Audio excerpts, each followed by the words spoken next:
बिलासपुर जिला के मस्तूरी क्षेत्र में अवैध उत्खनन जोरों ले चलत हे, जेकर सूद न तो जिला खनिज विभाग लेवत हे और न ही राजस्व विभाग। लिहाजा ठेकेदार जम के राजस्व के हानि कर शासन ला लाखों रुपया के चूना लगात हे। जिसदा ले शिव टिकारी बर रोड बनाए जावत हे, जेकर ठेका मां भवानी कंस्ट्रक्शन ला दिए गए, जेकर लंबाई लगभग 4 किलोमीटर है और लागत मूल्य लगभग 5 करोड़ रुपया है। जेला बनाए बर शिवनाथ नदी के किनारे जम के अवैध खनन करे जावत है।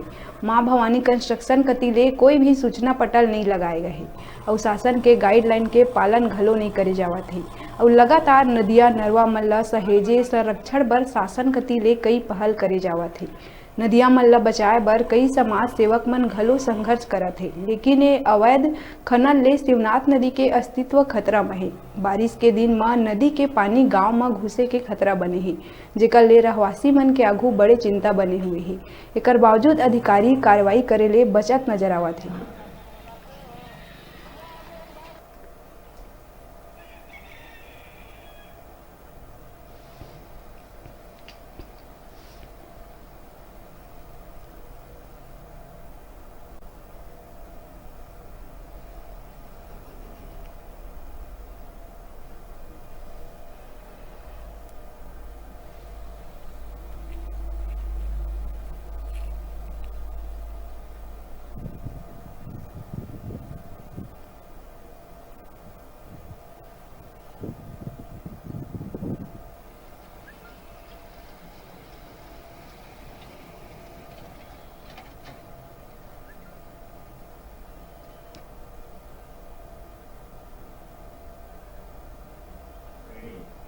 खनन के संबंध में आपके माध्यम से शिकायत प्राप्त हुई है, उसकी एक जांच करा लेते हैं। उसके बाद जो भी उसमें कार्रवाई किया जाएगी।